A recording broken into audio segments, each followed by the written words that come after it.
Without a shadow of a doubt, it's the Crockett Show in social media history. I want to welcome you to another episode of the War Zone. I got my man in the building, Donovan Sadiq, the Queen, Demetra K, and I am the 5-star general. It's Free Flow Friday. Say, grab a seat, put your seatbelt on, because it ain't no telling what we gonna talk about. It's going down. It's the War Zone. Let's get to it, man. Say, man, I want to welcome you to another episode of the War Zone and tell you thank you for taking the time out to tune in. You know, without you good people, we would not have a show. So I want to thank you for taking the time out to hang out with my two intelligent friends in the crazy Black Republic. It is what it is, man. Now, the news that I got is just June 19th, we're going to set social media and YouTube on fire with the new show called Dirty Politics.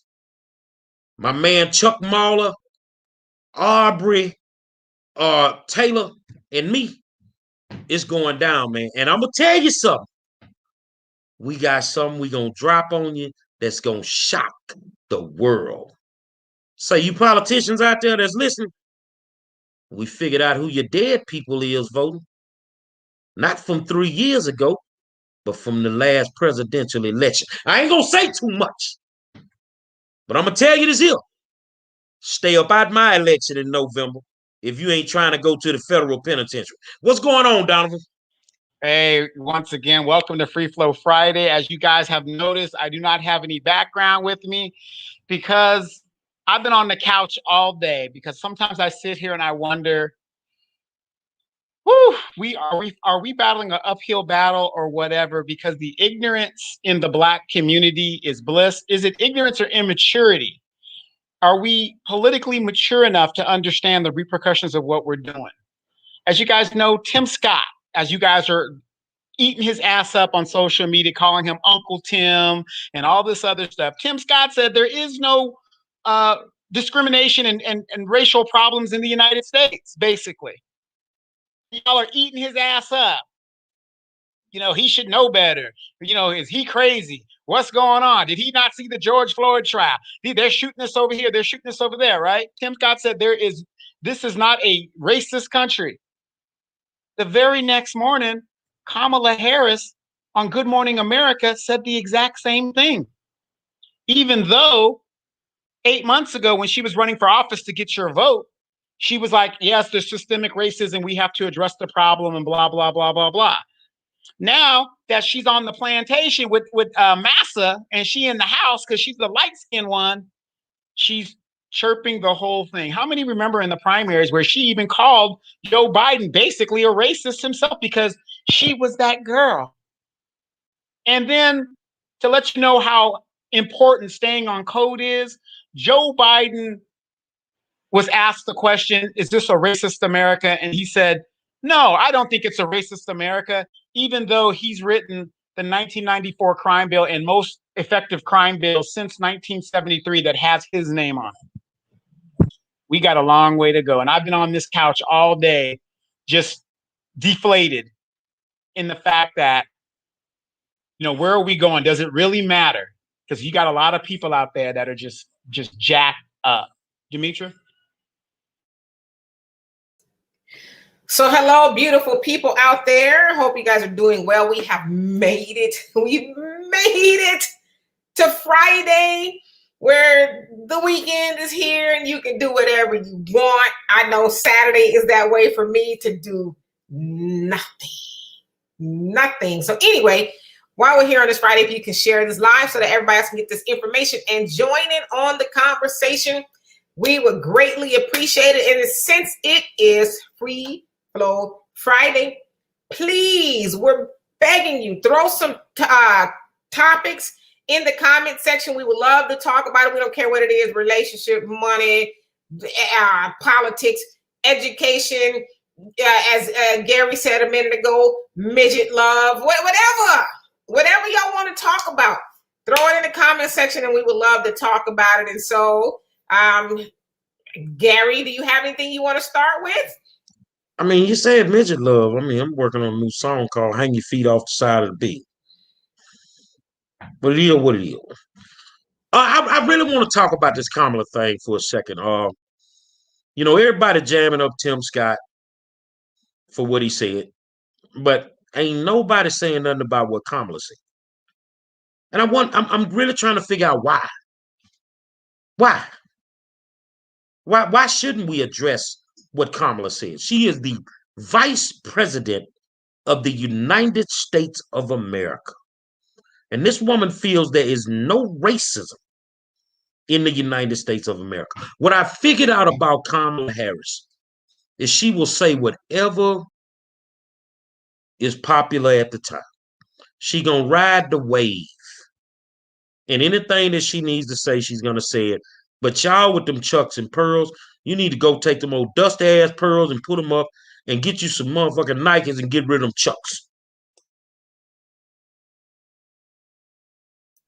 Well, yeah, so I agree. And for you guys who don't know what Gary is speaking about in regards to Kamala, again, as Donovan said, she was asked about Tim Scott, the Republican senator of South Carolina, the other day when he gave the response to Joe Biden's State of the Union. And he said a whole bunch of stuff, including, America is not racist. And then Kamala doubled down on it, said, she doesn't believe America is racist, even though there's some racist things, and I'm paraphrasing at this point, that goes on. And, there's white supremacy, which is kind of, she kind of counseled out her other point of it not being racist or whatever.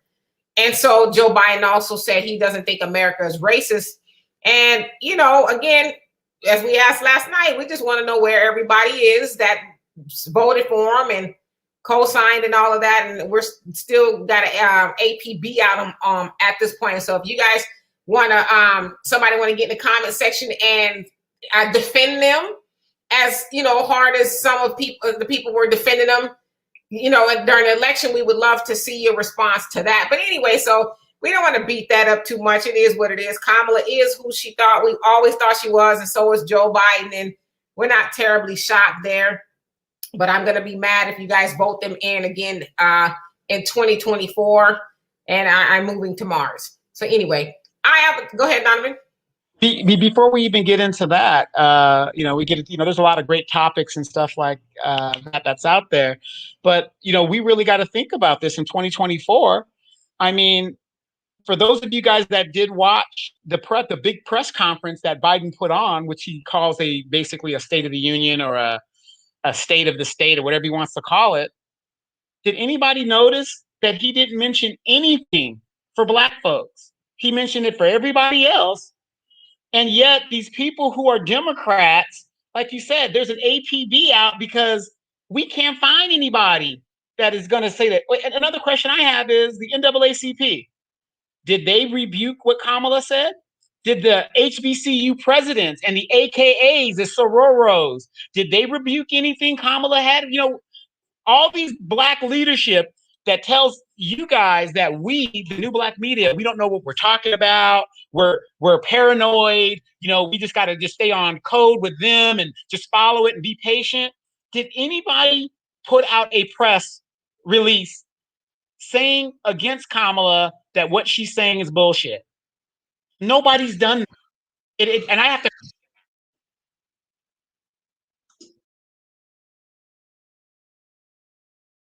Go ahead.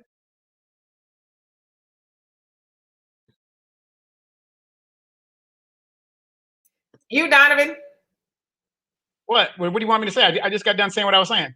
Oh, well, I need you to understand that these organizations are not going to say something. They're not going to say anything because these Negroes bought and paid for. They bought and paid for. They not going to say nothing. And they not going to check her. They staying on their code. They on the Blacker code. You know what the Blacker code is? The Black Cracker code. They're on the Blacker code. So they ain't finna check the people that's put money in their pockets. They ain't finna do it. I don't expect nothing else from this lady One, I never liked her from the gate to run for nothing on the national level. I listened to a dog Biden out, and now all you can do is walk around with some baby wipes and clean up all that shit that he got going on with him. All right. So again, we're going to ask y'all. Okay. So I see somebody has a topic in here. Let's see if we can get to it before I throw mine out there. Okay. So Nimnum, how are you? You say topic. How does the foreign get money and help to start businesses? But we have been here forever and the foreign surpassed us in businesses. Anybody want to take that? Well, let's start with the Korean War. Let's start with the wars in the 60s and the 70s. One, you had no goddamn business over there. You went over there and you told them people shit up. So to make up for it, you cut some side deals with these people. Tell me if I get it wrong, Donald, because you were in the military. This you had to go over there and rebuild their countries and all this. So these the same deals you cutting with the Middle East. You know, Dubai was desert. Straight up desert. Dubai looked like Vegas 3.0. So you take all our money, you rebuild their infrastructure, and then when their people migrate over here, you're obligated to give them X amount of money to help them get on their feet. Tell me if I'm wrong, Donovan. Absolutely right on point. You guys realize they have spent over $8 trillion in the Afghan war. War is big money for these corporations. Like I said, you could be Dick Cheney and be the former president of Halliburton who get no bid contracts to do these things, right? Why do you think the Republicans and the Democrats are upset that they want to pull when Trump tried to pull those troops out? You know, yeah, Biden is doing it, but remember, Biden also voted to go in to the Iraq and Afghanistan for that war. So he wants to pull them out, but technically we're not going to pull out because guess what?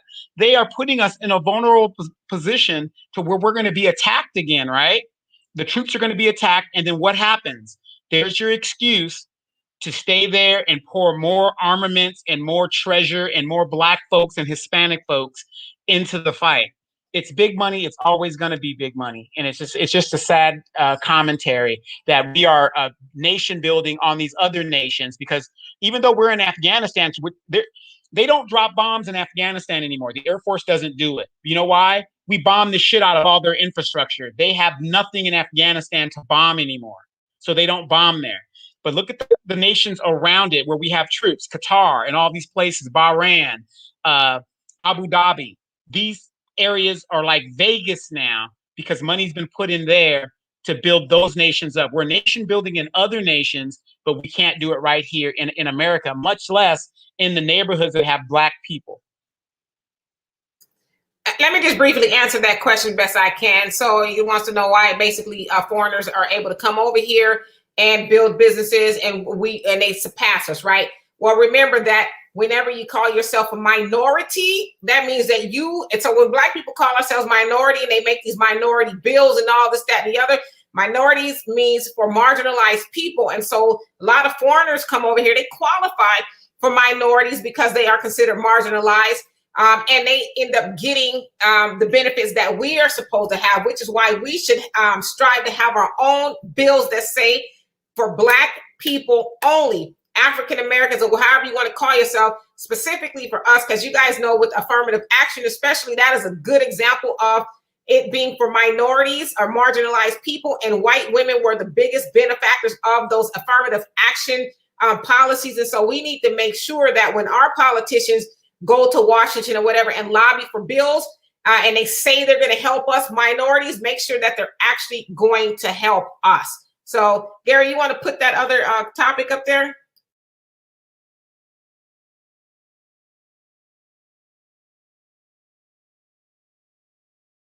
So yes, it goes. So are we going to pretend that Tim Scott, the Black Republican, didn't say America wasn't racist and focus on Kamala?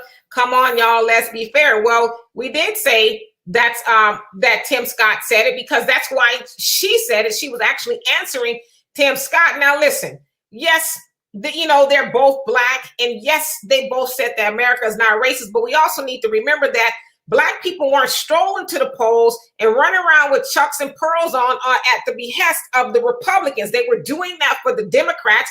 The Democrats, as Black people say, are the party of the people, or they for Black people. But yet she and Joe Biden gets up on national TV and say that America is not racist, when we as Black people know that's a lie. So that's why Kamala, and not really even necessarily Joe Biden, because he is a Dixiecrat, that's who he is, but Kamala, who claims to be this Black woman, and she's supposed to be trying to help Black people, and Black people showed up for her, and she gets up there and denies that America is racist. Her ass needs to be taken to task. So Tim Scott is who he is. He's a Republican lapdog, and he's going to do what they say do. But Black people showed up for the Democrats, and this is what they do. So that's why she's getting her backside kicked in right now. Well, she's not getting it kicked in enough. And that's what we basically saying. Because one Black person saying it, and then the other Black person saying it, we're not focusing on Kamala. We're focusing on the fact that she had an opportunity to clean up that first comment that Tim Scott made. Yet she chose to ride along with it. She's saying there's no racism in America. Black men are still being hung in America. There's no racism. White race soldiers on police departments are killing Black men wholesale every single day. And you telling me there's no racism? Why would you say that? Because of the white base. Because of the thing is, I'm going to tell you something. Whether you want to accept it or not, white people are laughing at her making that comment. They're laughing at the fact that you're turning your back on your people. And some of them are at a point where they don't understand, why are these people not defending y'all? Have y'all sat down and had a conversation with some intellectual white people? They will ask you, why don't you say something? Why aren't your people doing something about these people? These people are out of control, man. You don't understand that these people are out of control with the comments that they make and the things that they do. Donovan? Yeah, to me, it comes down to hypocrisy. Why is it okay for one, Tim Scott being a Republican, because he's a Republican, he a sellout, he this, whatever, fine. You guys can go with that thing. The point is, he said it, he's a sellout, whatever. Kamala says the exact same thing, and we hear crickets. It's the hypocrisy that kills me. It's what's the difference between who says what, but we don't hold her to task. You guys also got to remember, you guys are acting like, and not you guys on the panel or you guys in the chat, but a lot of people are acting like Kamala was overwhelmingly demanded by Black people to be put on the ticket. She was not. She got bounced out of the primaries because, number one, she couldn't mismanage. She mismanaged her campaign. She was totally off code. Didn't know what the hell she was talking about. Nobody from the Black community that I'm aware of asked for Kamala to be on the ticket. That was a strategic decision by the Democratic Party because they knew you AKAs, you HBCUs, and you feminazi out there were going to be like, oh, it's a woman and it's got to be this and it's got to be that, whatever. Okay, fine. They elevated her to the ticket.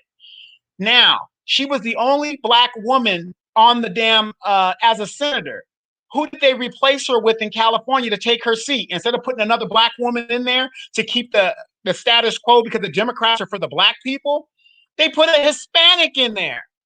That seat will never go back Black or white for the rest of our natural born lives. So, we got to stop thinking that, oh, this woman's the future. She is not the future. And this is a fact. Black people determine who's going to be the president. Kamala Harris could not galvanize Black people. And that statement that she made isn't going to help her. She will not be president. White folks ain't going to have it. And you know what? The Black folks that are woke, there's too many of us woke for her to even be president. And the amazing to me is, why won't we hold her to the same standard that we hold Tim Scott to? Why? Because you're a member of NFIN. You know what that is, huh? Now, what's NFIN? Nigga fi nigga. Oh, yeah, there it is.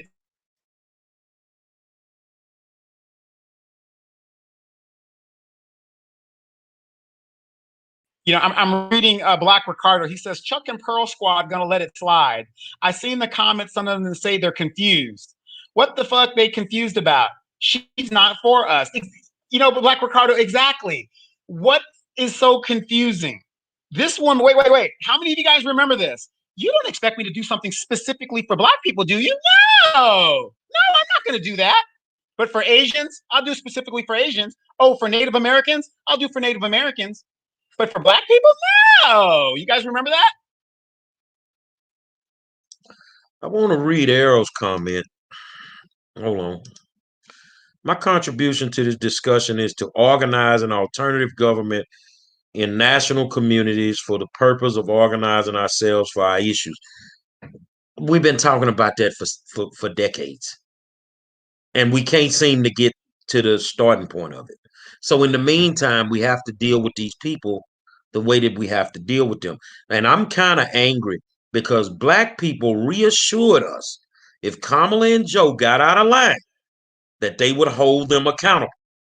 And they are not owning up to what they said. You're not holding them accountable, but you want to hold Tim Scott accountable. I don't agree with it. I just don't agree with it. Right, exactly. And then we have a midterm coming up with only 13 votes being the difference in holding the House. On an earlier show, somebody was saying, oh, well, you know, we've got this, we've got that, so-and-so has done this, so-and-so has done that. People, let me say this and let me be clear, okay? Let me be clear on this. Everybody should have smartphones, unless you got one of those Trump phones or whatever the deal is. Everybody should have smartphones. Google this stuff. It is not hard to find the correct information, or just even if it's not the correct information, you go on a tangent and you find the string and it has the same kind of quality. You can find this information, okay? Kamala Harris is an opportunist. And we're not here just to bash Kamala. We're saying the Democratic Party. You keep telling me the Democratic Party is for Black people. Why do you think I'm known as the recovering Democrat? Because I've realized that's just not true. Nobody could tell me what the Democratic Party has done for Black people in 60 years. I gave you 60 years, not 50 years, not 40. I gave you 60 that they've done specifically for Black people. And yet nobody has answered that question yet. Let's have a real conversation and then we can move on to something else. I think you take the Democratic vote and you treat it like some good pussy. When you want that good pussy, you're going to do everything in your power to get it. Once you get it, you're going to do everything in your power to keep it. You're going to go above and beyond. You know, we got a lady on the program, so I don't want her to feel uncomfortable. But I'd be damned if Al ain't bending over backwards. Let me tell you something, man. Treat the Democratic vote like some good punani. So they done tricked you they done got you done laid up there and skeeted in them. They took your vote. Now they pregnant. Okay, so what you gonna do? Y'all said that y'all would hold these people accountable. And you're not holding them accountable. So don't be surprised when the Republicans take over the United States of America when it's time. I'm just telling you, because it ain't sitting well with some people that voted for these people, that these people are out here not doing nothing. And you couldn't have won this election without the Black vote. Do you understand? They could not have won without it. And now and I think it's 47 states that are looking at voter law changes. Why you think they riding around now in buses talking about protect the vote and they doing all this stuff they doing? Because they already know they're in trouble. All right, we're going to have a new drink up in here. We're going to switch gears. The Pioneer, how you doing? Say, I know this show is based in Houston. Does anybody have any more information on the human trafficking they caught in Houston earlier today? I haven't heard anything about it. And I looked Googled it to see. Only thing I saw was a Houston man charged with sex trafficking minors, a minor in Florida. So is that the same case? No, it's a house in southwest Houston that they found 90 people in. 90. And it has to be the funkiest house in America with 90 people in it. So here's the thing about sex trafficking in Houston. They clearly know what's going on. But like I said, they allowing all these people to come here, man. They set the game up for this. They set the game up for this. You really think they're going to address a problem that they allowed to happen? No. Donovan. Yeah, here in California, I mean, it's pretty much a wrap. I mean, when California, we were one of the first states to start it, to give IDs to illegal. I've traveled around the world, and if you enter a country illegally, you have no access to their benefits. You have no access to anything. You're just there, and you got to live in the fringes, and that's just how it is until you go to the right spots. But you know, I know we want to get out of politics, but I was doing some research earlier today. As far as Joe Biden's immigration policy, he reversed a lot of Trump stuff. He refuses to let kids who are just thrown over the border to just starve. So he's going to do something about that. But as a military member, how many of you guys know that Joe Biden is not going to let people who fought for citizenship in the military and give them status? He has yet to do that, and that's a promise that he's supposed to do. So as a veteran, anybody that wants to pick up a gun for this country, I think that they deserve to be put in line for citizenship status. And Joe Biden's not doing that. But you're letting people who came here and broke the law, would not pick up a rifle for this country. You're going to give them status, but you're not going to give somebody who is probably a Marine, Naval, Airman, Army, dog, or whatever the deal is. You're not going to give them status at all. This is the Democratic Party that everybody keeps telling me that is for the people and is fair and everything like that. Very, very, very, very, very sad situation there. Okay, so I just looked up the particulars, I guess, and so it was 90 people in a 2-story house. None of them were children. The youngest one, 20 years old. They don't know who's responsible for bringing them here, but that's a major concern. Sex trafficking, human trafficking is something that's gone on all over, and especially affects Black women and children, because most people know that people aren't going to be checking for us like that. I saw a story not too long ago where some Africans, actually, they were driving a van, it's 2 of them, and they drove up into a Black neighborhood, and they tried to snatch 3 children. 3, all at the same time. And the people in the neighborhood, luckily, were vigilant and watching the kids. And when I say they kicked their butts while they was calling the police, but she was just distraught. She's like, they were literally gonna take 3 of our babies. Like, we were gonna be looking for our 3 of them. They were just gonna snatch these children without a care in the world. And so I say this to say, and I know some of y'all probably gonna get mad, but it's just true. And I'm not trying to blame Black men, but Black men are the number one, for what they tell us, okay, are the number one perpetrators in regards to snatching, taking people for human trafficking purposes. And they say white men are the number one buyers, if you will, of sex traffic or human traffic victims. And so, we got to do our best to stop that, because it sucks that it's our people that's doing it to our people. And of course, like I said, Black women and children are easy targets because people don't really care about them as much if it was a white woman or a white child that came up missing. And so it's no good. So anyway, let's go on. And Al, he's watching the NFL drafts, and he's saying so far that he's seen mostly white women or girls with the Black athletes. So what do you guys think about that? That's the normal. I already told y'all about season hoes. Man, they go looking for these Black athletes. And the thing is, I ain't mad at them. Whatever float they boat. If they happy with it, I'm good with it. I stand corrected. He says, I haven't seen any Black men with white women. So I guess, I don't know. I'm not watching.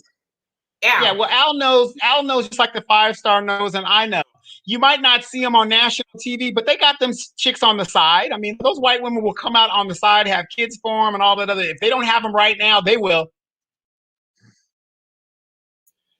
Right. So, yeah, I mean, I'm not watching it. I've seen a little bit of it, but not much. I'm not surprised by any of it, but it would be nice to see Black athletes with Black women more.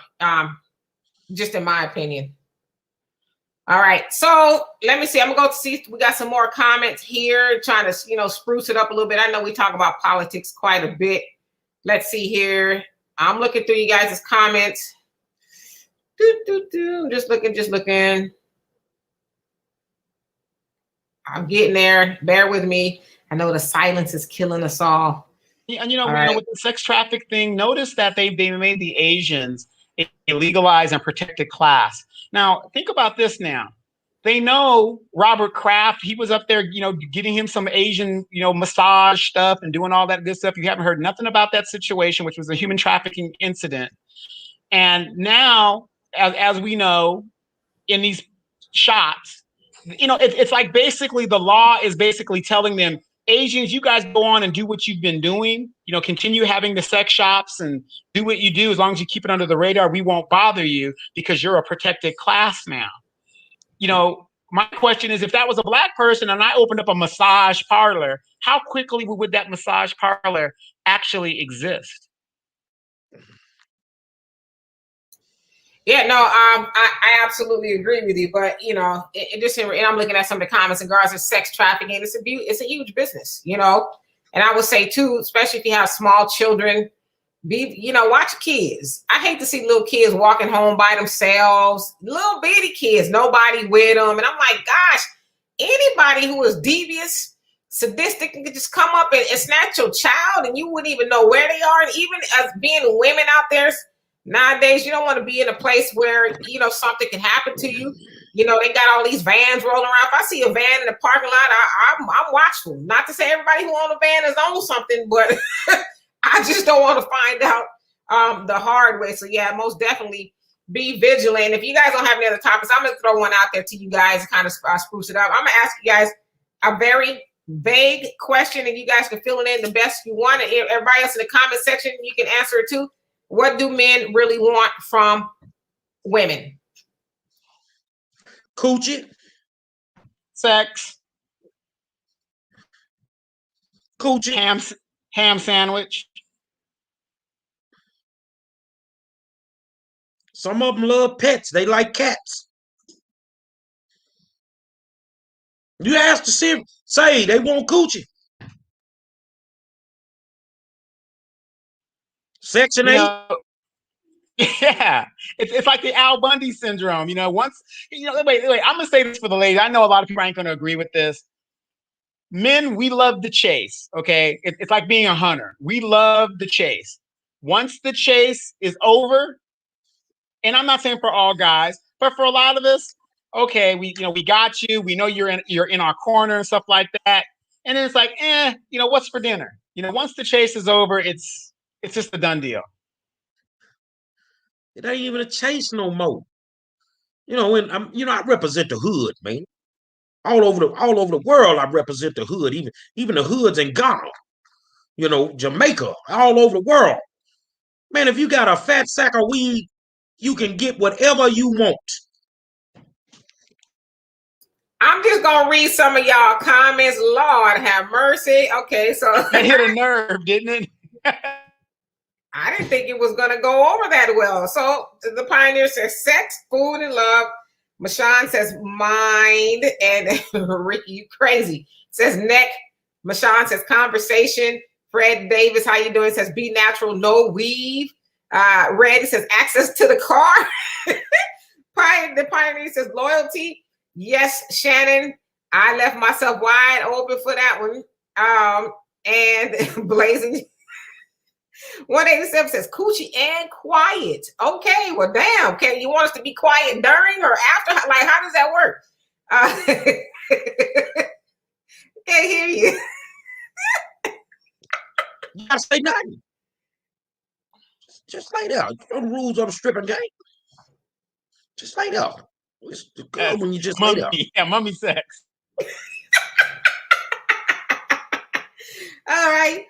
Al says that's what I'm talking about. I want to see y'all have fun and laugh more. And in harmony and peace, tranquility. How you doing? It says sex without conversation. Well, damn. You know, I think they're selling them blow up dolls on Amazon. Well, let's just put it out there, man. Would you make love to a small person? To a what? A small person. A Define little person. Absolutely. Yeah, A little absolutely. All their tools are there. You know, I mean, I'm not into like super small women, but I mean, you know, if it push came to shove and I really liked her, sure, I would consider it. Yeah. I mean, and you guys know back in our day, them big dudes used to love those small chicks. You see a guy that's like 6'2" with this girl that's like 5'1", and he just loved, you know, it's like, how does this work? But they make it work, you know. So I do it. No, I'm being serious. Man. I mean, what you do? I think you need a visual. Hold on. Let's try it like this here.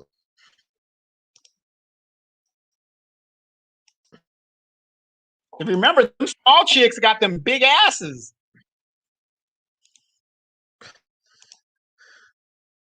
Hold on a second. Damn. Hold on. Let's get it up here. Hold on. I'm trying to get it up here.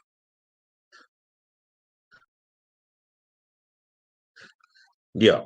Okay. So tell me you wouldn't do it. Look at them curves. Tell me you Why wouldn't do it. not? Why not? Man, I have one eye, one leg, whatever. But I'm gonna put some work in. I promise you. I'm gonna put some work in.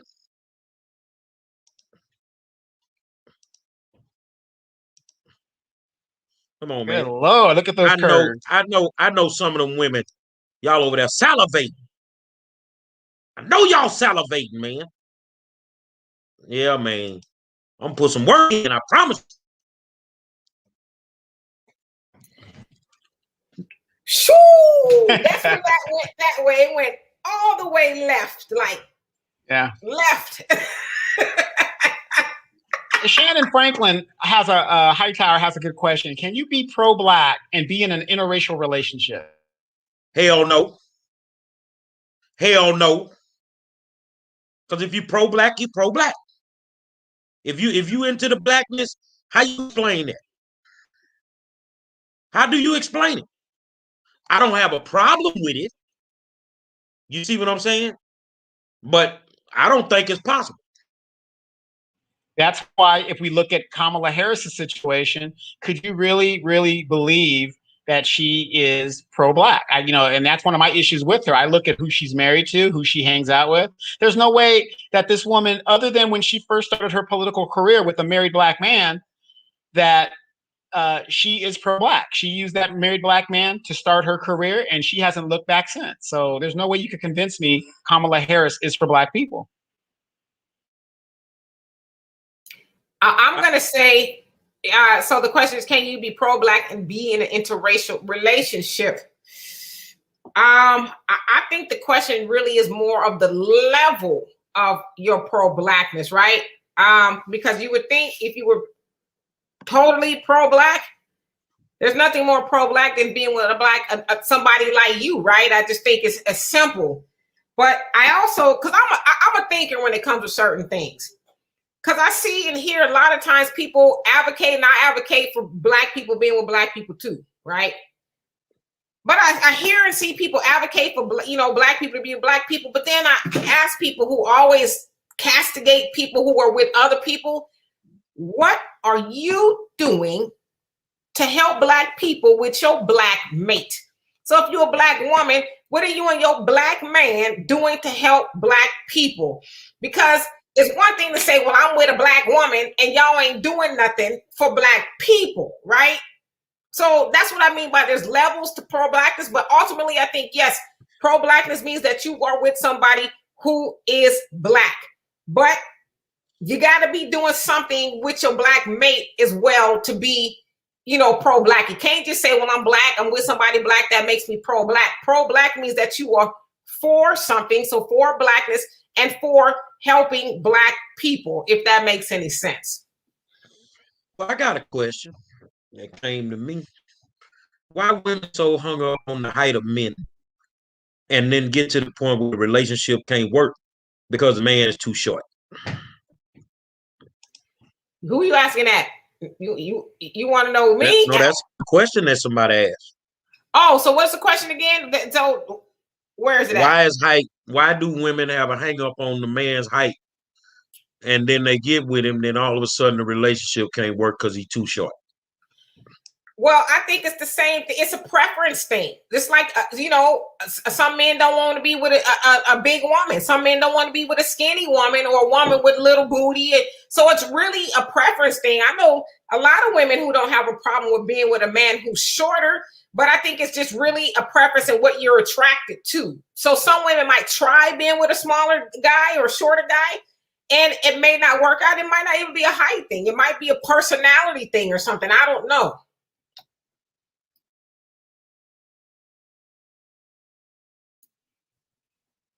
Well, I don't know, because I've been short all my life. And the tallest one I had was 6'1". I don't care. They didn't care either. As long as I could, do my Halloween thing, put that hump in my back like a Halloween cat, they ain't care. Hey, exactly. The funny thing is, I agree with Demetra.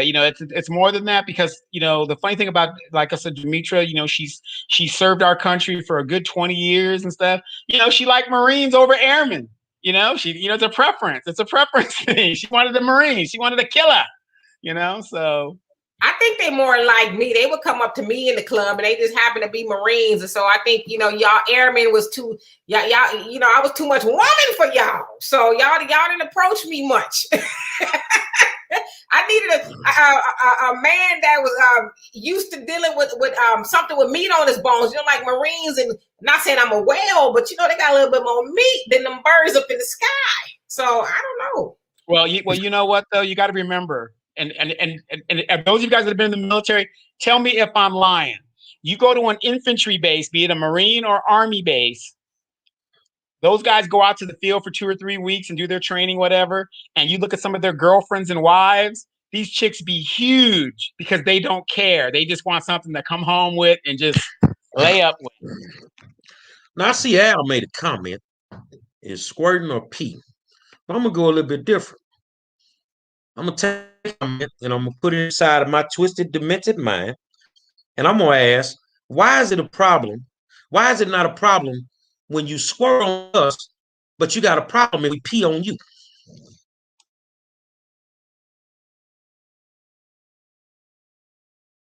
Because it's all pee.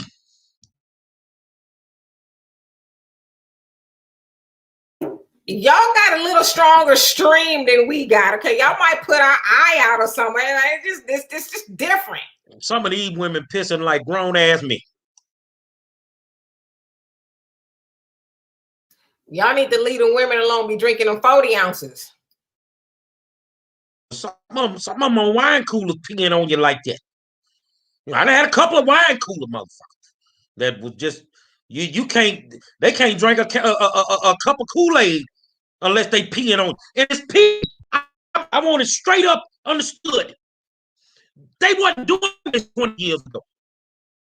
Now all of a sudden, I squirt. No, you peeing on people. That's what you're doing. You pee on people. So if you pee on me, I'm gonna pee on your back.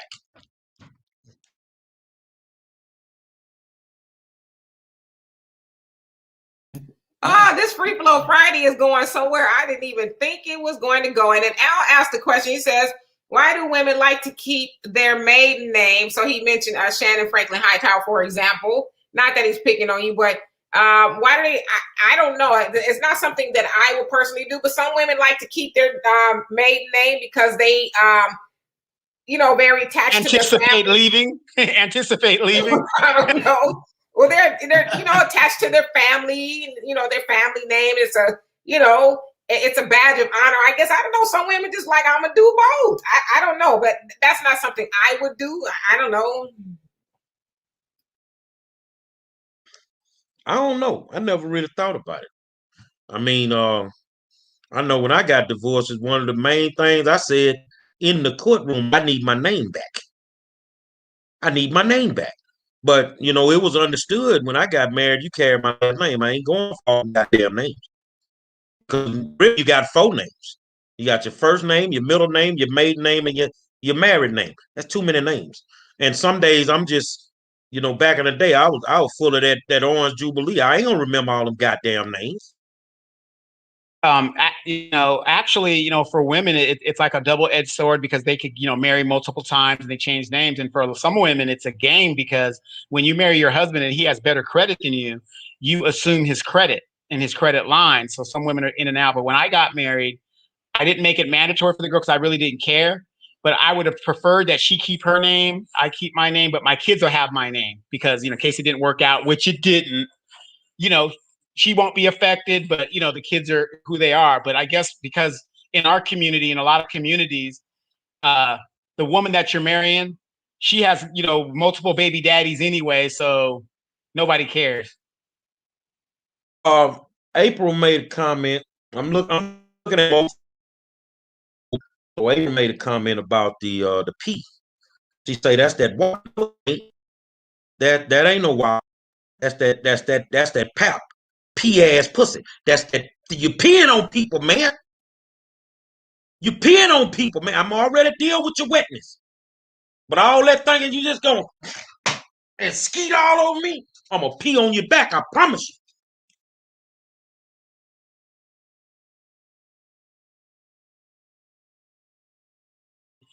Jeffrey McFarland said he got tired of changing his sheets. So that's a good point. You're dealing with a squirter, man. You're dealing with somebody that quote unquote squirt. I mean, you might as well act like your baby got a bedwetting problem and put them goddamn rubber sheets on the bed, man. A true story. I remember in my younger years, you're out there trying to do the best you can. And that actually happened to me, right? I didn't know what was going on. I looked at the girl and I said, "Did you just pee on me?" She's like, No, I didn't just pee on you.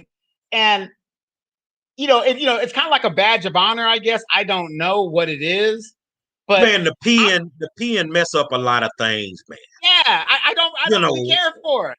I'm like Bernie Mac. The peeing mess up a lot of things, man.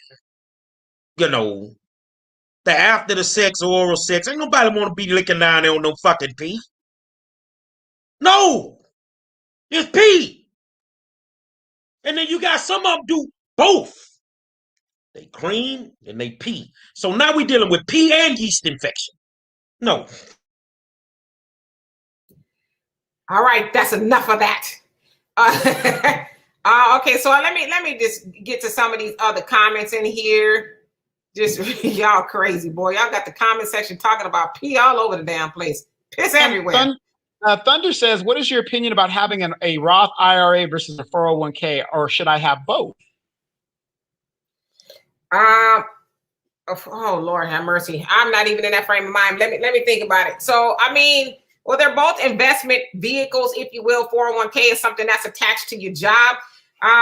You may not always be at your job. You get the Roth IRA outside of your job, I guess. You can take it with you. But I mean, 401k is before or after your gross income. So they take it and your job will match it and all of that. And I guess they match it at a certain percentage. I don't know. I think both. This is a question really for Walter. I'm not even gonna lie to y'all right now, okay? I can jump in it. Both of them ain't worth a damn. What you need is an IUL. Stop putting your money where the status quo tell you to put your money. These people making money off your money. Maybe next week, Walter can come on and talk about IULs. Let me give it to you straight. If you're selling dope out there and you need to hide your money, you can hide it in an IUL. The government can't touch it. So if you get a RICO case and your money in an IUL, they can't touch it. Why you think they never touched OJ money after they hit him with all them civil suits? And he lost them civil suits because his money was in an IUL. If your money in a 401k or a Roth, man, they can attack your money. They just making money off your money. Find something that's gonna make you some money. I just want to address Pioneer really quick, not to keep going talking about P, but you said, laugh out loud, y'all been hanging around these Caucasians too long, all into P, sex, etc. Historically, Black folks didn't need to do all that kinky mess to have fun. Let me tell you something, okay? The thing is, I think with Black people, we didn't talk, and I said this on another channel, and people were like, what is that all up under our clothes back in the day in public like we used to? But come on, how you think you got here? Yeah, I mean, I don't know what your parents was into, so I'm not trying to be disrespectful, but I mean, people did things in the bedroom they didn't necessarily talk about out in the open. But oh yes, we've been doing that. I don't know where you've been. Well, not me, but I y'all. tell you, that's a good comment. But black women peeing on people just like white women peeing on people. But I tell you what, black women have started doing in the last 30 years, which I think is phenomenal. They started a little bit more often. Because back in the day, you couldn't get it. Man, that's an argument waiting to happen. But nowadays, they practice it They on learn bananas, cucumbers, everything. They're getting ready for the fight. exactly. I have a really good question here. Back to the kids. Outside of the schools, what can the black public do to help the kids? Elect Jerry Monroe to the Houston Independent School Board because he's the candidate that gives a shit about our children. That's what we can do starting. I think anything that affects kids, you got to have somebody that has a passion for them, whether it's the school board, whether it's being a teacher, whether it's whatever. But I think the biggest thing that we can do to help kids is we have to become better parents. We have to become better parents, man. Some of y'all are dropping the ball. We're just not getting the job done. Some of y'all think buying Jordans is the only way to raise your kids. No, we have to become better parents. That's my contribution to that question. Yeah, it's on the parents. Outside of the school is where the parents are supposed to pick up at. The school is an enhancement on what is should be done in the home. But I think, unfortunately, and a lot of people send their kids to school to be disciplined, to be parented, to be educated, and that's not the job of a teacher. Yeah, a teacher's supposed to be nurturing to some degree, but ultimately their job is to educate the children and prepare them academically. But I think we, as a society, have just dropped the ball on our kids. And I was having this conversation with my daughter earlier, and I said, children haven't changed. The parents have changed. Parenting is not what it used to be. Parents are preoccupied. You got a lot of parents who can't stand to be alone with their own kids, for more than a couple of hours. And this pandemic has exposed not only the school system, but it's exposed parenting. A lot of parents lost their minds. Oh, my kid is home all day. I don't know what I'm going to do. Oh, them is your kids. You don't want to be around your own children, so you send your child off polished and undisciplined off to a school system for 7 to 8 hours a day. And then, you talk about, what can we do? No, you can be a parent to your child. Like when I used to watch people's kids, I would say, I don't want to discipline your kids. They should already be that. When they come to me, they should already, be on it. I shouldn't have to be sit down, stop. And they should already be doing that. They come visit, Aunt D, Tia, whatever. They already know all that because y'all gave them the tools at home. And so the same thing is true for the schools. School system would be better when parents get involved and actually start parenting their children again. It's really just that simple. And what else do we have in this comment section? I'm looking for something. And Errol, you're right. Too many parents are dysfunctional. Why are you looking, Gary? Too many parents are dysfunctional. They watching too much TV. They got too much cell phones in their hands. They just, and the kids got cell phones. Nobody ever really just interacts. And a lot of these children, you see, I get baffled unless the child has something organically, wrong, if you will, or amiss. I'm surprised at a lot of children who don't know how to speak at certain ages. You get into 2 and 3, and kids can't even put together full sentences. They, maybe mumbling a word or two. And to me, that's indicative that the parents aren't spending enough time with their children. Not even talking to them at all. And so they just mumbling through life. Well, Errol said many black children have been left behind during the pandemic. What can the average black person do to address that situation? And then he came back But what can the non-educators, non-parents do? We cannot wait for ignorant parents. Well, I hate to give it to you, but I got to give it to you real. I don't have the time anymore to raise everybody's kid. I got a life of my own. My kids are grown. If you're old enough to get out there and lay up and have these babies, you need to be old enough and responsible enough to take care of them. I don't have the time anymore, bro. And this thing is so far to the left now that even trying to reach these people, kids, can end up in a gunfight. So I don't have the time, bro. I'm being honest with you. My contribution to society is education advocacy. Hopefully, which when we finished in November, I'll be on the school board. I'll be able to affect the brain power of a young kid. But I, as a man and as a parent, I've raised my children. I don't have time to raise everybody else's. Yeah, and Gary, you're right in regards to what can non-educators, non-parents do. We cannot wait for ignorant parents. I mean, you can get in where you fit in, but like Gary said, a lot of parents so ignorant, they don't want you to say anything to their children. They, because a lot of times people feel like that's a dig on their parenthood if somebody wants to come in and help. Like back in the day, you had people in the neighborhood or your own family that would take and mentor the kids, but a lot of people won't even. They rather their children suffer and just not have things than to let somebody come in and help. And so, I mean, you can do what you can. Maybe try to get around the people and see if they'll allow you to mentor their children. But it's sad. It is really, really sad out there. I feel sorry for these poor little babies. Honestly, I do. But parents don't even want to be around them. Yeah, well, I really feel sad. I know this isn't really politics, but this really has to do with skill level. When Joe Biden was talking about building the middle class and his infrastructure bill, and we talked about this on another show, whatever, he wasn't talking to Black people. And, Jerry, you remember back in our day, you had, class, vocational stuff that you can do within high schools.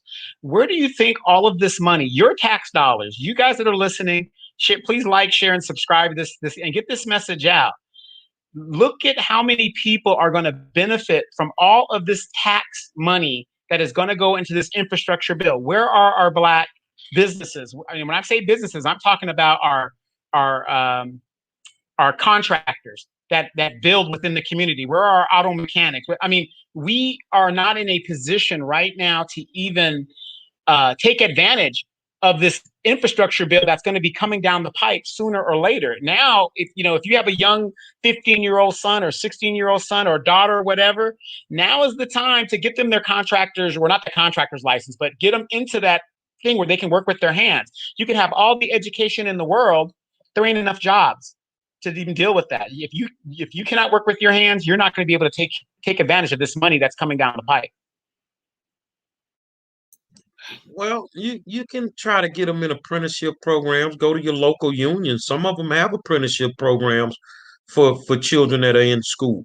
But most of these trades, auto mechanics, carpentry, that was metal shop, wood shop, that was taught on the school campus. But now we have to go to community college to get the basic skills of being a beautician, which is cosmetology, which was taught on Black school campuses. Now, it's not by mistake that they took this stuff off these campuses. They took them out by design.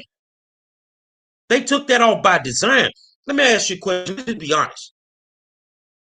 Name me a prominent white high school anywhere in the country that's big on cosmetology. I will tell you that a lot of them have it. They took them out of the Black schools in Houston and they put them in the white schools. Now, the thing is, a lot of those white kids they never gravitated to them.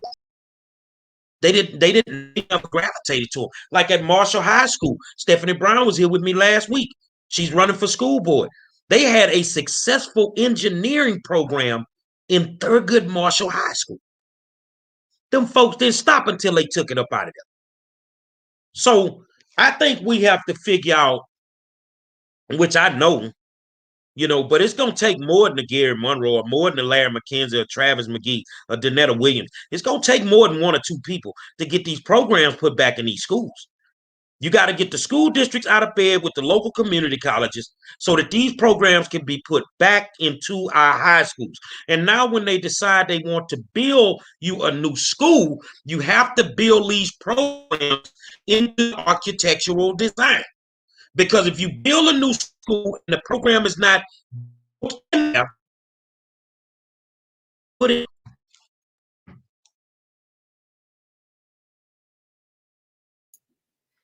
Your last comment tried to kind of cut off, but I want to take Thunder's comment. It says, what are some ways of leaving children the home and land in a way that they can't lose it or squander it or have it taken from them? They also go on to say the older generation work 20 to 30 years to pay off a home and their kids throw it away. And this is one of the reasons gentrification is happening. The younger generation does not appreciate it. Or I will say this. We have to start teaching financial literacy from the cradle. That's not something you wait until children get 18 and graduate or at the time, because we don't know when we're going to leave out of here physically.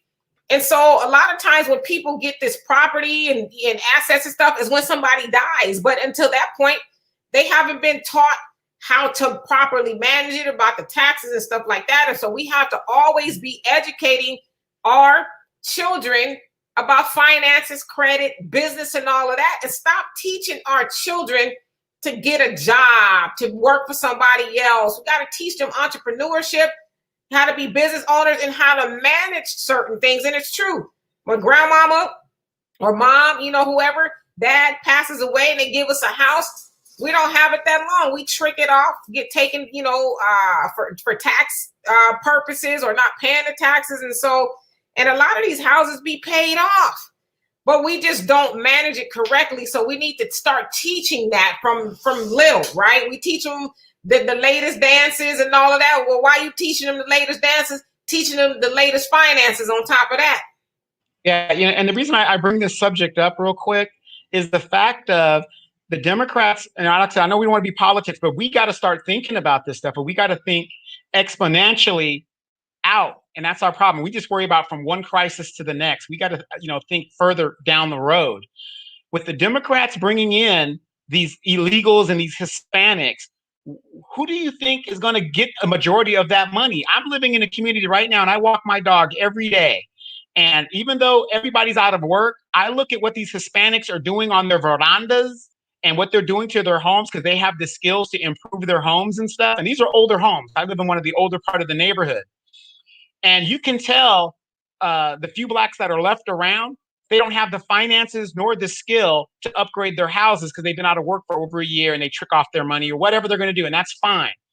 But that tax money that's coming down the pipe, who do you think that money is going to go to? It's going to go to these people that the Democratic Party is forcing down our throats to make who a permanent underclass. Demetria talks about it all the time.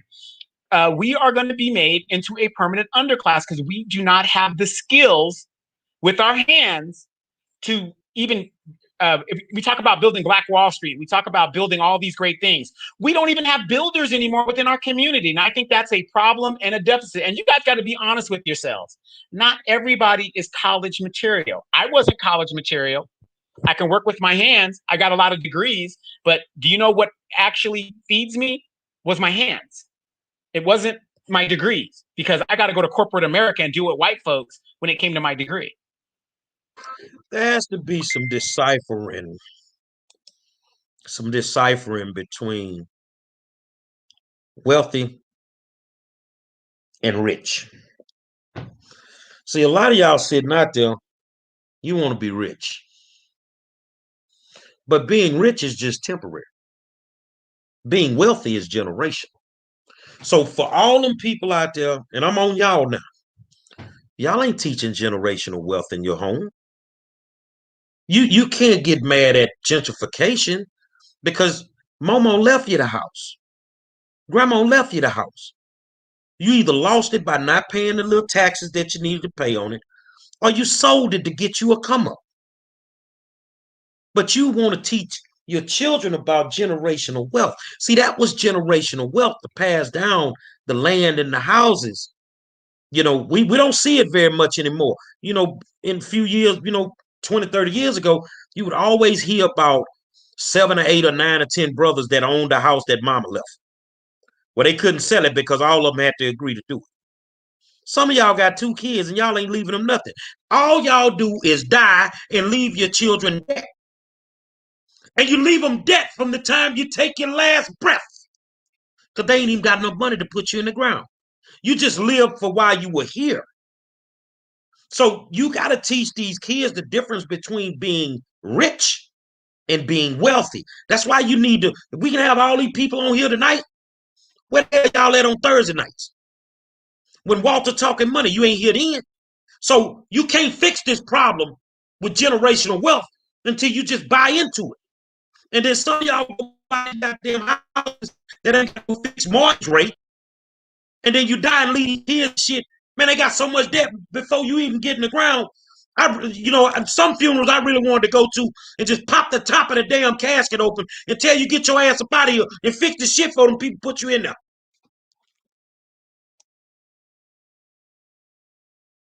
Wow. Oh my gosh, yes indeed. So let me see. Alan, how you doing? You say no insurance to bury them, so they gotta take out loans. Yeah, that's they haven't. Well, let's talk about this here.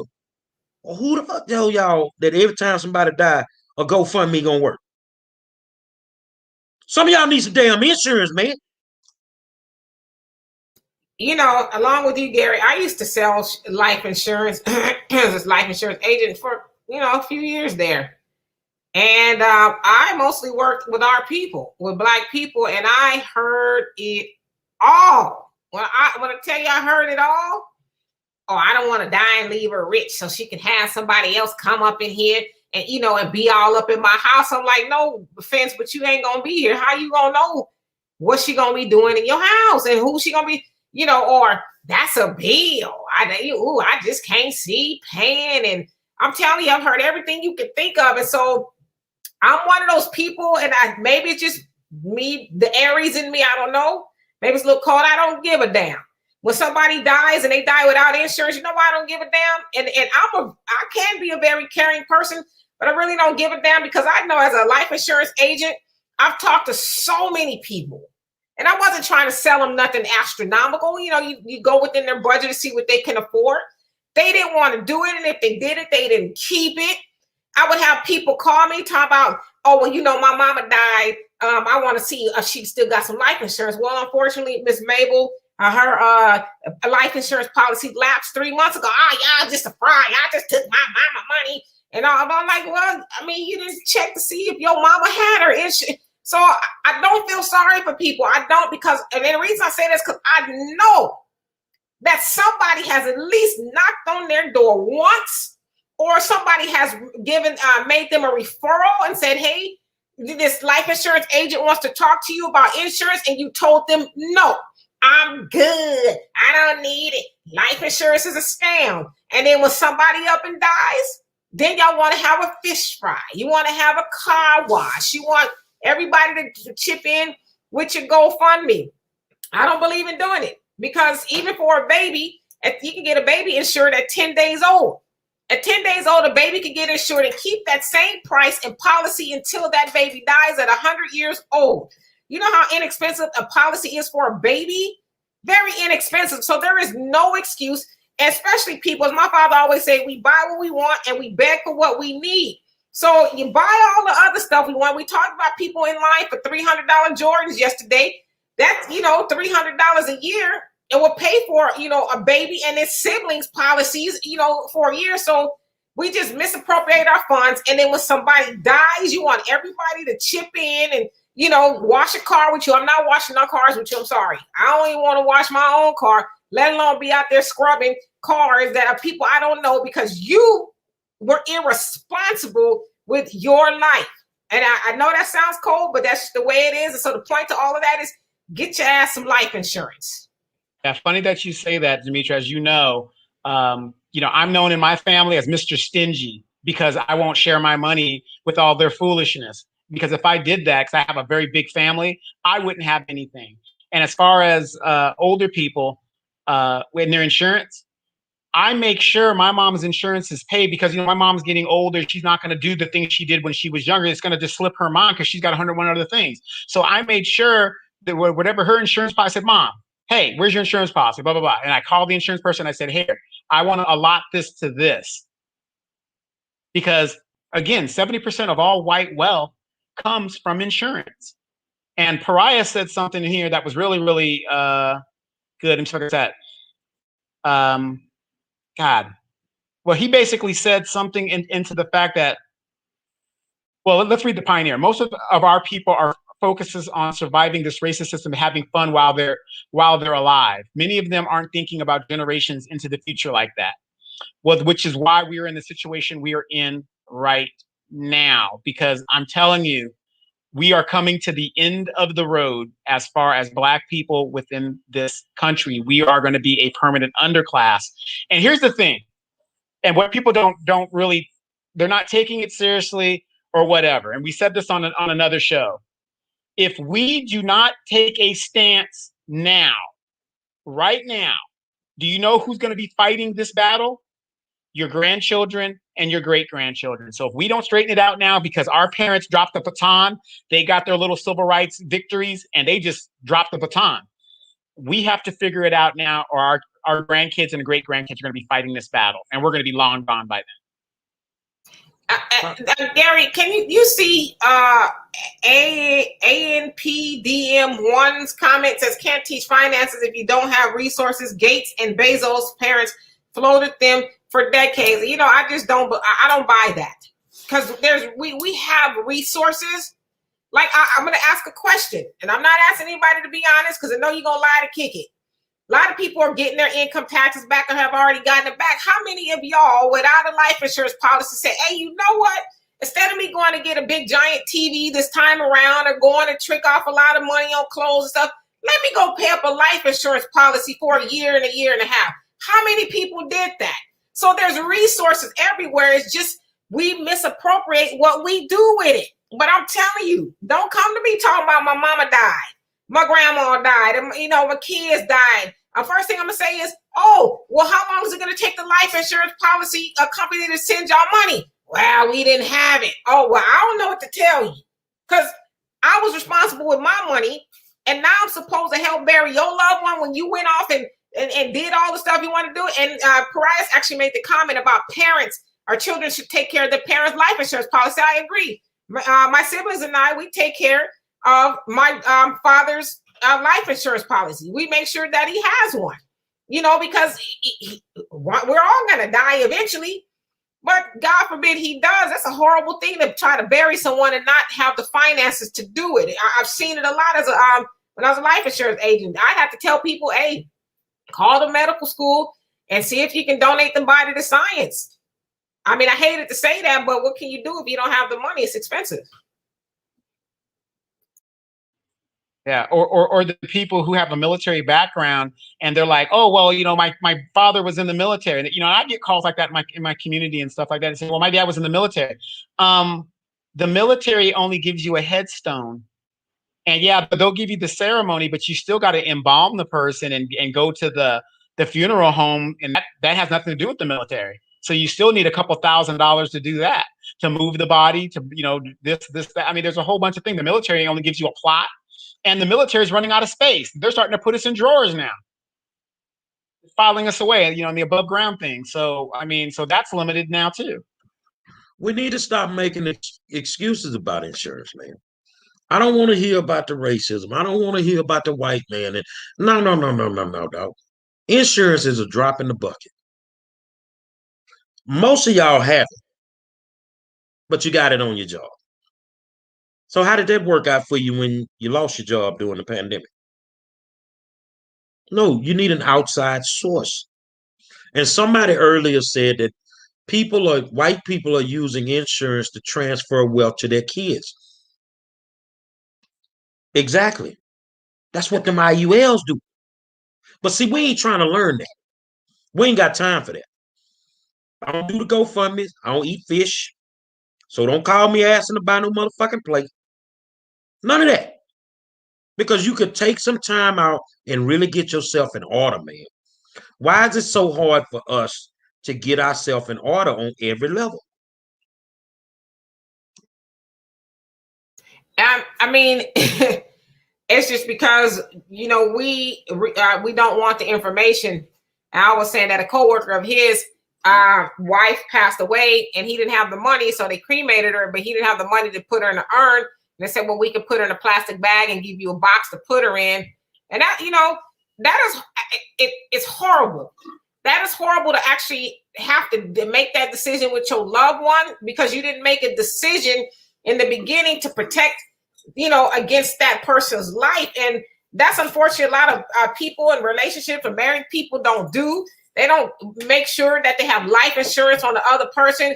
And a lot of that is because when you with somebody nowadays, they too secretive. I don't want you knowing what I got and all this other stuff. And so, I mean, but you should at least have your spouse's life protected via a life insurance policy. And let's say that his wife was paying half of the income of the household and she dies. Now there goes half of the income, and you're gonna have to get a second job and do all kind of stuff that you don't want to do, opposed to having a life insurance policy enough to take care of things for a while, and you can grieve. Because that's the one thing a lot of people overlook when they don't have proper life insurance is when somebody dies, the grieving process is never ending, especially if it's a child. You never get over the loss of a child or a parent. And a lot of people are having to go right back to work. Most jobs only give you 5 days bereavement, 3 days paid, and then 2 days not paid. I can't grieve God forbid, when my mom passed, I was punching the clock. I couldn't imagine having to go back in 5 days after my mom died and trying to figure out how to bury her. And I'm crying all the damn time. But if you have a life insurance policy, you can say, hey, you know what, job? I don't know when I'm coming back. You can say that because you got enough money to be able to sit up and go rock in a crazy house if you want to because your loved one passed away. Angela Newman, I thought it was our girl Angela. All the people that be raccooning on this show, we haven't seen them all week since the talking points. But Angela says it costs $6,000 to bury someone. I don't know where you're living in California. You're talking about almost $20,000 to bury somebody. Almost $20,000. That's in California. So, but here's my thing with the police. Now, you would think, Demetra and Five Star, with the police out here shooting Black people, these Black folks would have insurance on themselves and their children just in case. To me, this is a prime example of being prepared for the worst case scenario. But they don't understand. The one thing that I saw as an insurance agent is the debt that they left their children. So they never had a conversation with their kids before they died. So these kids didn't know you was behind on the taxes. They didn't know all this stuff that went on. You didn't leave anything for them to be able to put you in the ground. So now they got to hustle up that money. You see what I'm saying? You leave them in debt. People keep talking about the white and the Black side of this. White people set their kids up. So you telling me that from the day your child is born, you can't open a savings account and put $5 a week in it. Just leave that money there. Demetra, do the math for me. $5 a week times 52 weeks times 18. Tell me what that number is. $5 a week times 52 weeks in a year times 18 years.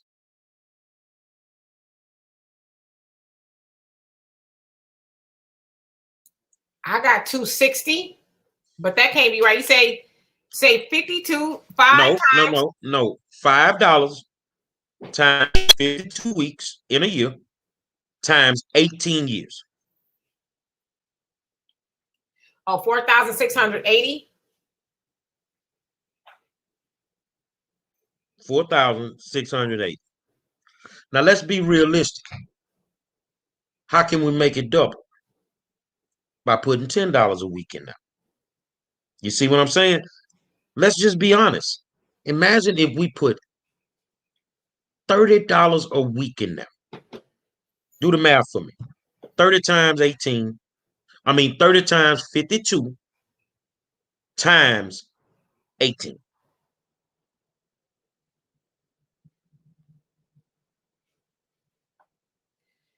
$28,080. Okay. Fresh out of college, here's your account, 28,000. You got enough to go buy you a decent car. You see what I'm saying? That's enough. If they smart, you go get you a house. Yeah, it ain't a lot. But guess what? It's a start.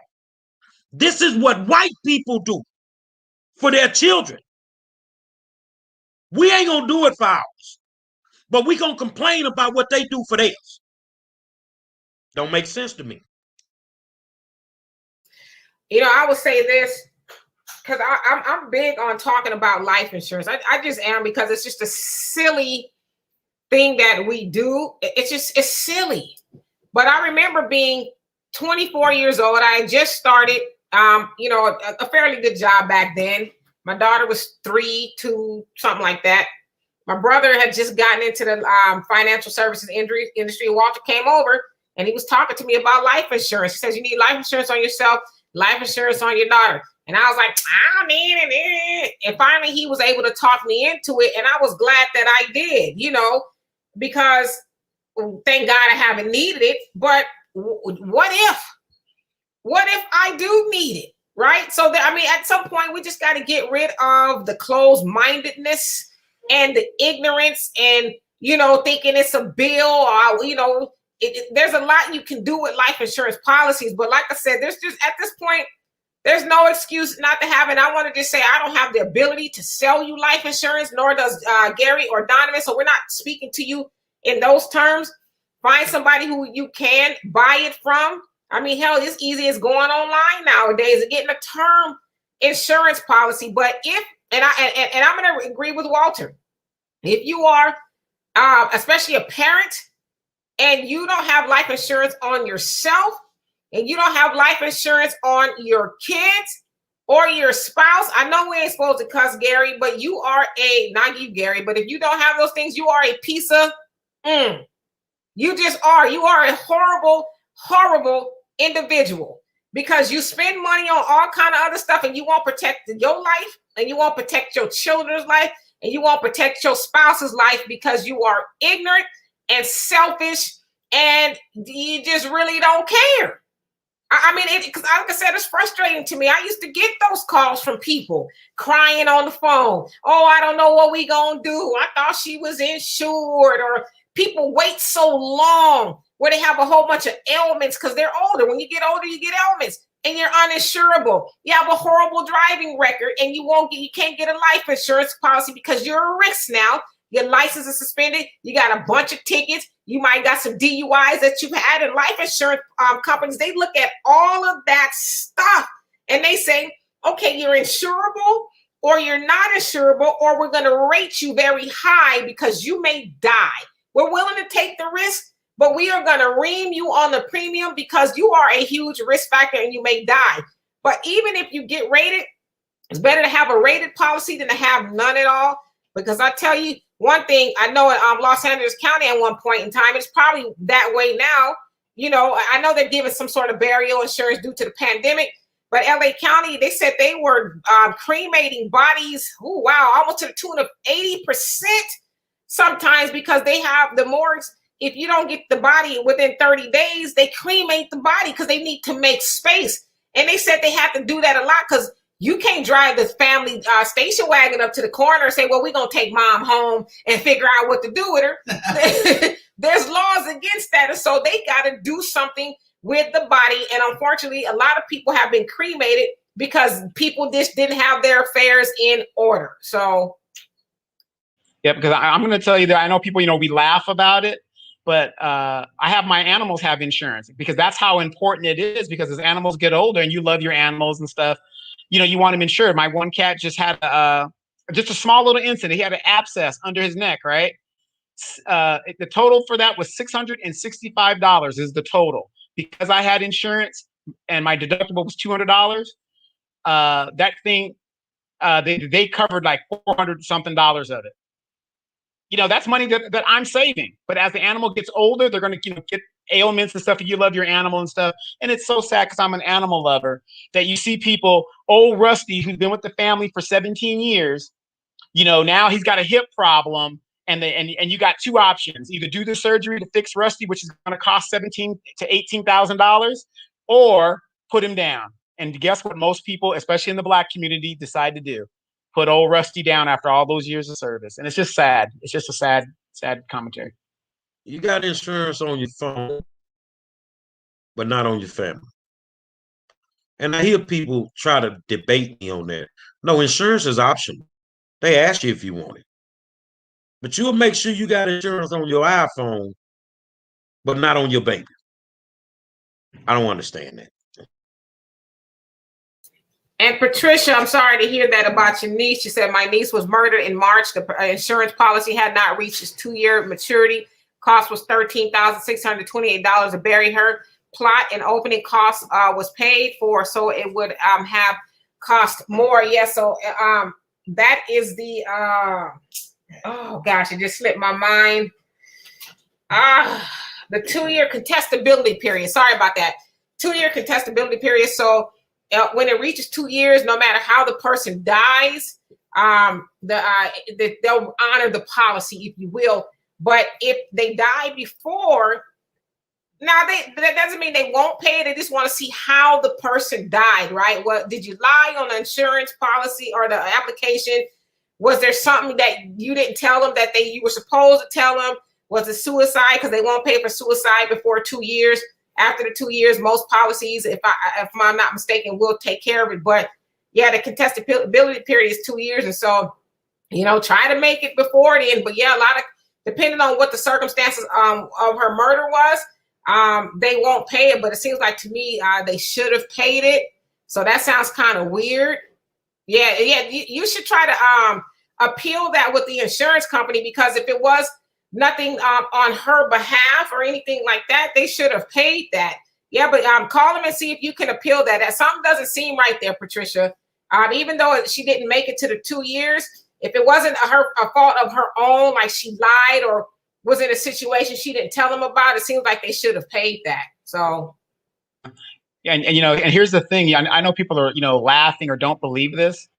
With all the people in the United States, 500,000 of them died during this pandemic, right?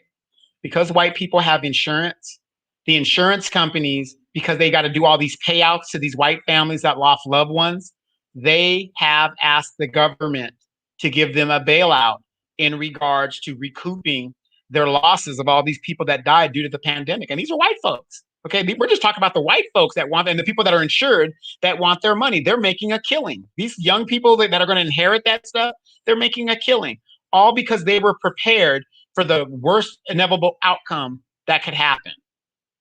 So, I mean, that's how important it is.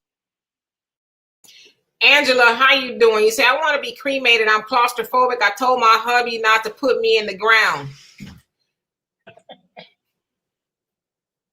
I'm going to just ask a question I think will be pretty obvious. And I swear for God and all the 12 disciples, I don't mean no disrespect. Yes, I said respect with the K on the end. How will you know?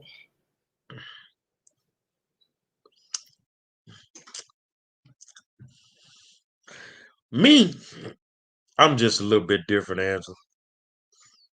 I don't give a damn how you do it. Just get it over with, all these fake motherfuckers up in here acting like they were dying with me. Oh, Gary gone. Yeah, well, you didn't really know me because don't nobody call me Gary. Go on and get these Negroes up out of here. Take them on across the street to the hall. Give them a chicken leg and some potato salad. Feed them Negroes and send them home. Now y'all gonna get ready to go to work tomorrow. Yep. And check this out. It's really funny. I know we're talking about insurance and death policies and stuff like this. Even if you get buried at the national cemetery, you have a military member in your family, and let's say my spouse.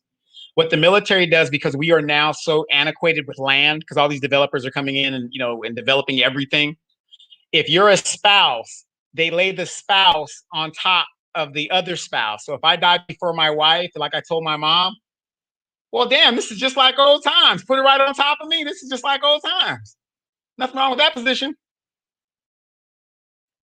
Now that's what I call mommy sex. You good?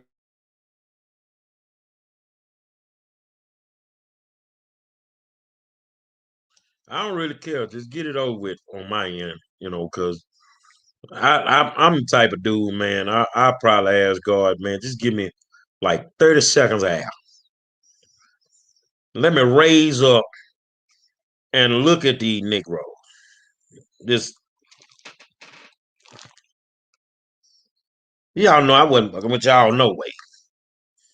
Man, get these people up out of here. So those that said, oh, he raised up, they gonna run up out of there. Those that real know that type of shit he do. That type of shit he do. But I don't care who come to my funeral. I really don't want no. I'm thinking about having my funeral before I leave, just to see which one of y'all gonna show up. Exactly. I mean, how would you really know? And you know what's funny to me is people who try to control control people from the afterlife. Listen, when I'm gone, I don't want such in my house. I'm gonna make sure I don't do this because I don't want people running all through my stuff, and I want you to listen. What I'm gonna need you to do is lay down, okay? Lay down and say nothing else. You have no control after this point. It's like it's crazy to me, and people be like, "Yes, Ma. Okay, yes, Daddy. I'm gonna make sure all that is done." Okay, all right, that's what I'm gonna say. Okay, yeah, sure, Dad. Y'all really think some of these people that been murdered by the police, that them people doing right with all that money they got for them murdered people? You think them people taking care of them folk business like they supposed to? Man, them Negroes balling out the gym. Balling out the gym, man. When you're gone, you're gone. And ain't nothing you can do about it. You just gone. You know what I'm saying? I ain't worried about what going on. Oh, if I'm married, you care if I get another husband? You a freak. You gonna get one anyway. If you ain't got no husband, you gonna have a bunch of nuts running around here. Now that is pretty stupid. You hear people talk about, oh, I just couldn't, I'm not gonna get in another relationship, and oh, he wouldn't want me to get. How would he know? How he gonna know you got another relationship with me? Well, seriously, what's too soon? What's too soon to get into a relationship after say your spouse dies? What's too soon? Ain't no such thing. I don't know. Ain't no because such thing. Yeah, I mean, because a lot of folks have people on the side anyway. So what is too soon?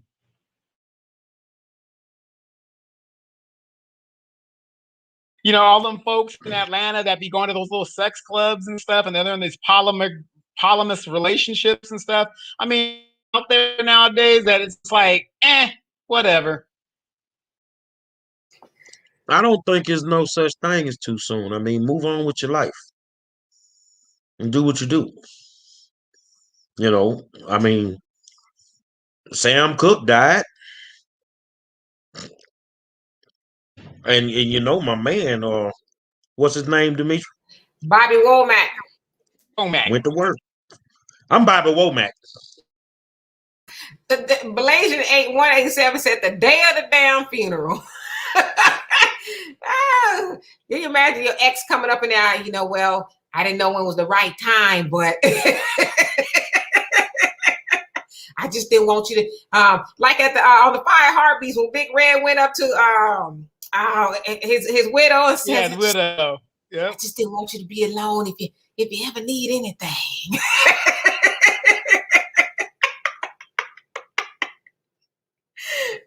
Now that's grimy right there. I mean, I seen people say 6 months, a year's time. I'm like, hey, do what you like, do what you like. RP, the Shah G, do what you like, whatever floats your boat. I know some older people, the wife died, and 3 months later they was doom doom doom doom. They walking down the aisle with somebody else. I mean, life is too short. But wouldn't that be the same thing for relationships? You break up with this person and now you're already with this other guy. I mean, it's like, well, what's too soon? I mean, does it really matter? You're in a relationship, you with this guy, next thing you know, you're with the new boyfriend, or the new girlfriend. It's just like boom, boom, you went from one right to the other. Yeah. I say get your freak on. Get your freak on. I mean, I agree. I mean, it's people. Well, you should wait 6 and 7, 8 months. I think you should wait and do what you want to do. I mean, it's really up to you. It's no judgment. Al, you say my mom went to her 4th husband's funeral. Another male in the God, Lee, another male in the coffin. Just wow.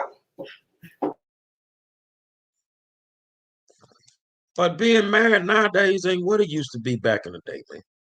People don't care that much no more. People are marrying for convenience. So, that's where I think that folks jump. If somebody died, they right back into some shit. They really wasn't into the shit they was into. They really wasn't. Because it takes time to heal. It takes time to grieve. But if they jump straight in, they wasn't serious about what they just lost anyway. Errol, I got to read your doggone comment. He says, I used to tell my wife to cremate me, put me in an urn, draw eyes on the urn, and put me on the shelf in the bedroom. I don't think so, okay? You might see some things that have you to pop out of that bottle like a genie. I don't think he's coming out that bottle. He burn up in that bottle.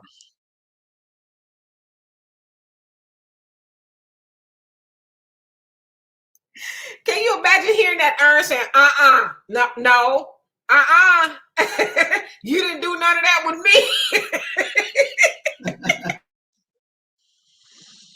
I already know, like I told my lad one, man, I mean, go on do your thing, man. I mean, I already know what it is. But you kind of know these people before you die. You may not know if you're going to die that day, but if you've been around them long enough, you know them. You know them. Like Bernie would say, you met at the club. You already know what it's gonna be. They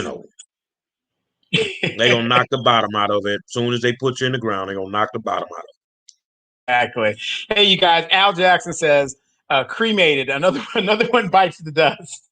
Now, I want to remind you guys, tune in with us on Monday where we have Al Jackson actually on the show for, what do we call it?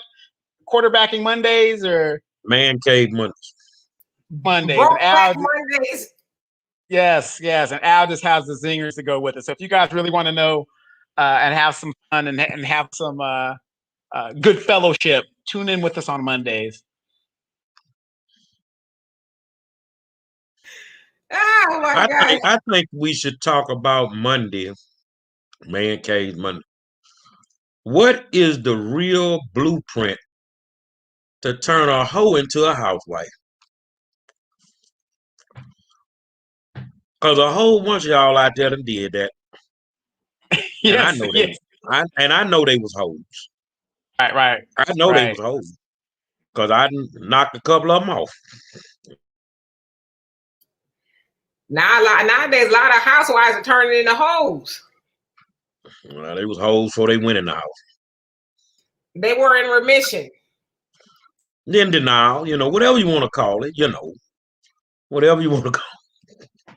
Yeah, but we're going to discuss Monday how to turn a hoe into a housewife. That's all it boiled down to. I mean, you laying up there sick, coughing, got the COVID. Your wife walking around the room, got a stripper pole in there, and you think she finna be good to you when you gone? They finna go get a motherfucking siren lights and put in there, and they be soon as you go in the ground. Put a whole sign on the front door. Free coochie. Going down, Talking about I'm a sugar mama now. He left me a whole bunch of money. That's something that they ain't really have to worry about. I'm gonna leave you enough. But you ain't gonna have enough to walk around there talking about you balling out the gym. All right. And wait, and here's another question I have for Man Cave Monday. Is it wrong to want your woman to have hoish ways? Is that wrong? Well, I think that it's always good to bring the hoish tendencies out in a good relationship. And you know, if you find the right one, go find you a teacher's kid or the pastor's daughter. The shit going that man, hold up, baby. It's gonna be some skeeting going on then.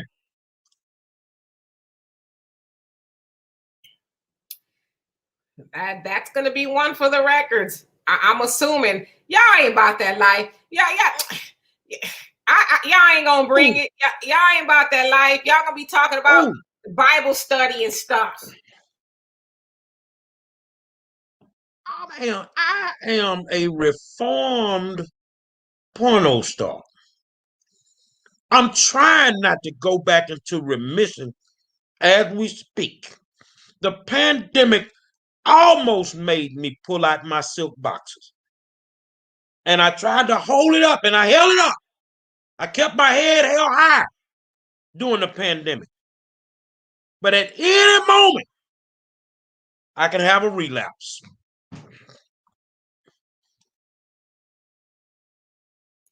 No, but I'm serious though. I had a girl that talked about, well, I don't do that.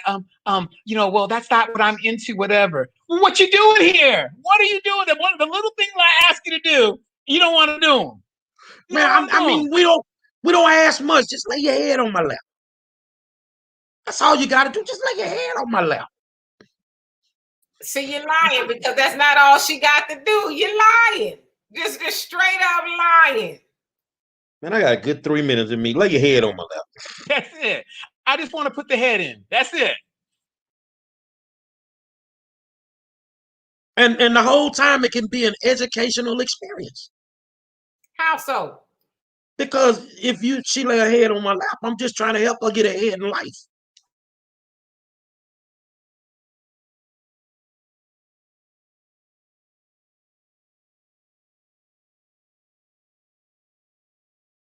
But I'm just letting you know, you will not out-freak me. I'm just letting you know. You will not out-freak me. I keep some Cool Whip in the refrigerator.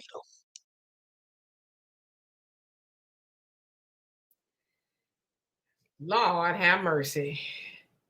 I just don't even know what to say.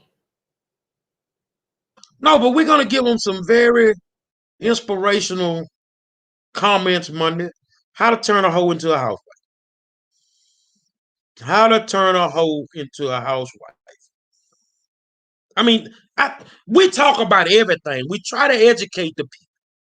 And I just think that some of the brothers really need to know that. Because that old choir girl shit she playing. Oh, I got to go to Bible study tonight. I got something for you to study. It ain't in that Bible either. So it is what it is. Well, I'll definitely tune in. I just don't know if y'all be about that life, but we gonna see. Yes. So, you know, if you guys, Man Cave Mondays, please tune in. We're going to be doing that. And, you know, just give a man's perspective on all kinds of subjects and stuff. Because like I said, we are still doing the football stuff. We got a lot of stuff coming up. And by the way, as we get ready, a lot of things are opening up. We know Texas never closed down, but a lot of things are trying to get back to normal and stuff. So as we get back into normal, I think that we need to, you know, get everybody, you know, acclimated to going back to what was normal. So I think that's going to be a good thing. I know Diane said, and we can get ready to close this thing out. I really want to address it. She say, kings treat all women like queens. And I totally agree. So queen, just lay your head on my lap. Lay your head on my lap, and I'm going to make sure I put that crown on your head. I promise you. Final thoughts, Mr. Demetri.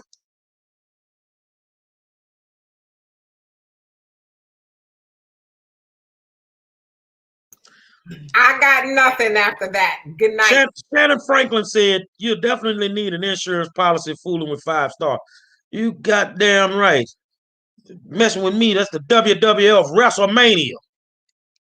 Absolutely. And, you know, in my closing words, like, again, thank you guys for tuning in with us. Again, you don't have to wait until Tuesdays to donate to the 5 Stars campaign. We can make a difference because we got a candidate that actually gives a damn about our kids. So go ahead and hit that Cash App at Jerry Monroe, Jerry Monroe, and hit it. You don't have to wait. It's the first of the month coming up. So some of y'all got y'all checks. Some of you guys that are working, some of y'all still got some of that tax money that's still coming in. Hey, $5, $10, $25, whatever you guys can give, please do so. And we're going to continue to support Jerry because, like I said, he's making a difference down there. And for those that don't know, he doesn't have to be in Texas to touch you. So if you're a slimy scumbag politician, he will touch you from a distance. I do have a closing word now that I think about it. So Gary is raising money for the school board. Make them put on those silk boxers and earn it. Don't test the waters. Them people told me I needed to get to school on time, and I stole the metro bus. Silk boxers is a walk in the park. I can promise you that. Say, man, it's the reason we the best in the building. It's the war zone. I want to thank my good friend, Donovan Sadiq, the Queen, Demetra K, and I am the 5-star general. Until Monday, my good friends, we'll holler at you.